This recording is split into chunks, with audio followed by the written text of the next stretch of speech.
Hi යාළුවනේ ඔන්න ඉතින් කාලෙකින් වීඩියෝ එකක් ගෙනාවා. ඉතින් Clash of Clan වල අලුත් ගෝල්ඩ් පාස් එක ආවා. ඉතින් මම බයි කරා ගෝල්ඩ් පාස් එක. මේකේ හම්බුණා මට මුලින්ම ග්‍රෑන්ඩ් වෝඩන්ගේ ස්කින් එකක්. බලමු මේක ඇප්ලයි කරලා බලමු.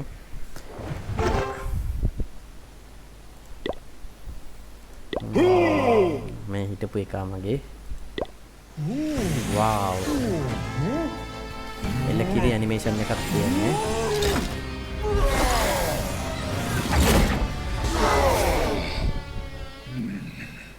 ඉතින් අපි ඒක ඇප්ලයි කරලා තියමු නේද? මේක ලස්සනයි ස්කින් එක.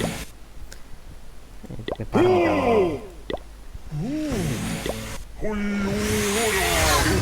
හරි. මට මම මේ බේස් එක අප් කරගෙන යද්දී මට වෙච්ච අඩුපාඩුවක් තමයි ඒක ලොකු වැරද්දක්. මේ හීරෝස්ලා ටික අප් කරගන්න බැරි වුණා ළමයි. දැන් මෙතන සාමාන්‍ය මගේ රොයල් චැම්පියන් ඉන්නේ ලෙවල් 31. මම මොකද වැඩි යූස් කරන්නෙත් නැහැ. මොකෙන් වැඩි ගහන්නේ නැහැ. මම හැබැයි මේ ග්‍රෑන්ඩ් වෝඩ් නෙමෙයි. කවුද මේ ඩ්‍රැගන් ඩියුක් මූව නම් අප්ඩේට් කරගෙන ගියා. දැන් මට ටවුන් හෝල් මං 17 ඉන්න නිසා මූවමත් ලෙවල් 20 වගේ වෙනකන් විතරයි අප්ඩේට් කරන්න පුළුවන්. මූව අප්ඩේට් කරලා දානවා ඔහොමම ඒ ගැම්මටම. ඊට පස්සේ හිතන්න තියෙන්නේ මට රොයල් චැම්පියන් ගැනයි බාබේරියන් කින් ගැනයි. කොහොමද මං හීරෝ මේකේ බිල්ඩර්ස්ලා දෙන්නෙක් කෙලින්ම වෙන් කරලා තියෙන්නේ හීරෝ හෝල් එකට මුන්ව අප් කරගන්න ඕන. මොකද මේක ලොකු මිස්ටේක් එකක් ඒ දවස්වල නම් මං කරපු. මුන් අප්ඩේට් කරගන්න ඕන. කින් ඉන්නවා 73 මූ කොහොමද අප්ඩේට් වෙන ගමන් තියෙන්නේ. ආච කොයිනුත් මදි. මං ආච කොයින්ව සාමාන්‍යයෙන් අප්ඩේට් කරන්නේ අර බුක් එකෙන්. මෙන්න මේ බුක් එකක් තියෙන හීරෝ බුක් කියලා. කොහමත් ඕක ලෙවල් මං 75ක ඉඳන් කන්ටිනියු කරන් ආවේ බුක් වලින් විතරයි. මොකද මං ක්වීන් හැම මේ ඇටැක් එකකටම යූස් කරන හින්දා. එතකොට මේකෙත් එලකිරි වගේ අපිට හීරෝ බුක් ටිකක් හම්බෙන්න තියෙනවා. එතකොට තව ක්වීන් ලෙවල් 2 3ක් අප්ඩේට් කරගන්න පුළුවන් වෙයි කියලා හිතනවා. මේකේ කොතනද තියෙන්නේ? මෙතන එකක් තියෙනවා එකයි.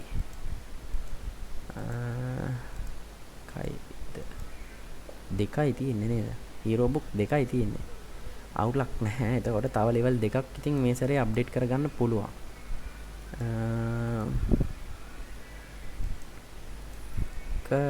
අවුලක් නැහැ. එතකොට තව මේ සීසන් එක ඉවරෙද්දී ලෙවල් 84ට නේද යන්නේ. තව කොහෙන් හරි ආවොත් මං හිතනොත් මෙතනින් ජෙම් දීලා බොක් දෙක තුනක් ගන්න වෙයි. වාගේ සතියේ එක ගානේ. ජෙම් ඉතින් ඉවර වෙගෙන යන්නේ. දැන් තියෙන ජෙම් 4712යි තියෙන්නේ. මේ මගේ බිල්ඩ් එකනේ ෆ්‍රී වෙන්න ඉන්නවා. එතකොට මට පුළුවන් මේ වෝල් ටිකක් අප් කරගන්න. මොකද මම වෝල් අප් කරන්න මාර මාසයි. මේ එතන බාර ලුක් එකක් එනවා බේස් එකට. ලූටුත් ෆුල් වෙලා තියෙන්නේ මේ සීසන් එකේ එන්න එකත් එක්ක. කොහොමත් මගේ ලූට් ෆුල් වෙලා තමයි තිබ්බේ. වෝල් අප්ඩේට් කරන හින්දා මේ දවස්වල මේ රේඩ් එක වෙලා දෙනවා නේ රේඩ් එකක් ගන්න. බලමු කොහොමද ගහලා තියන්නේ. හැමදාම මට ඩ්‍රැගන් ක්ලිෆ් එක තමයි තියලා තියෙන්නේ. බාපේරියන් කැම්ප් එකක් තියෙනවා. ගොබ්ලින් මන් බලමු මේකට ගහන්න පුළුවන්ද කියලා. තනං ඇටැක් දෙකකින් වගේ ඉවර කරගන්න පුළුවන් වුණොත් හොඳයි. අපරාධේ. කොල්ලෝ ගැම්මටම ගහනවා අනිත් ටික. කවන්න මේක ගහමු නේද? ගහන්න try එකක් දෙමු.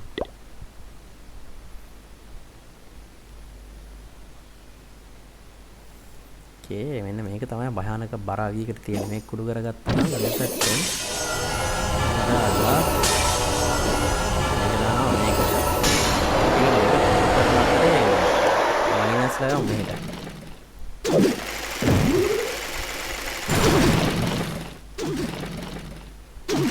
මේක කඩාගෙන මයිනස් මෙහෙට දාන එක වටිනව නැත්තම් මුන් ගිහිල්ලා අර බෝ එකෙන් කනවා. බෝ එකේ හෙවි ඩැමේජ් ඔක්කොටම වදිනවා එකපාර. පැත්තේ වදිනවා පාරක්. යන්නක ඩ්‍රැගන් ලාගේ මේ ඩැමේජ් එක සැර වැඩි නිසා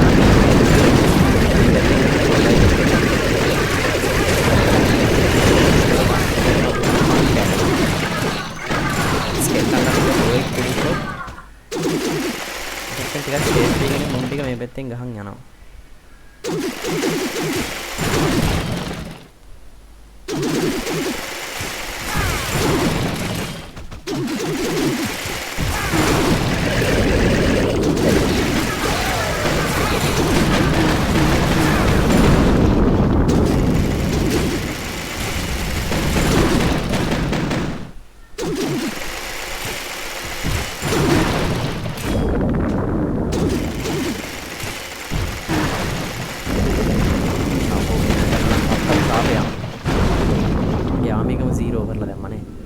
ටිකක් ගහන්න වෙයි. බලමු දෙකකින් ඉවර කරගන්න පුළුවන් වුණොත් ගොඩ.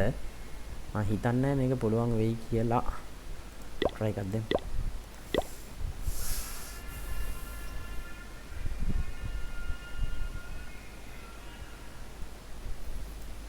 මෙතෙන් දෙකක් යමු. මේක නැත්නම් වඩා. ඊපස්සේ මුන් ටික මේ පැත්තෙන් බර අවිතු පොඩි කළා දාන්න ඕනේ කියලා.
පස්සෙන් පන්නනවා හැබැයි.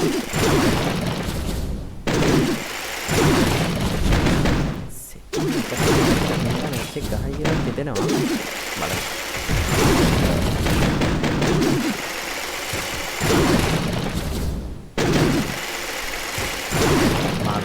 මාරු.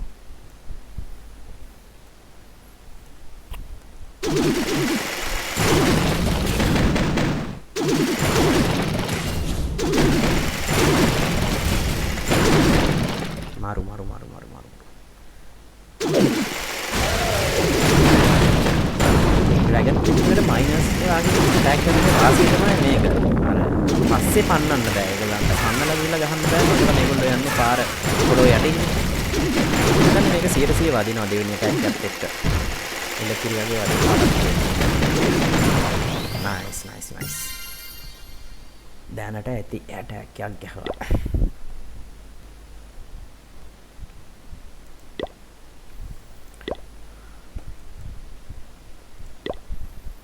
ටැක් එකයි අවුලක් නෑ 10000 ගානක්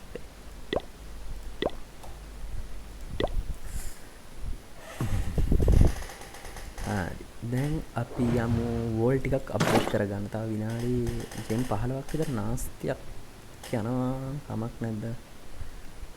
කලබල වෙලා දැම්මොත්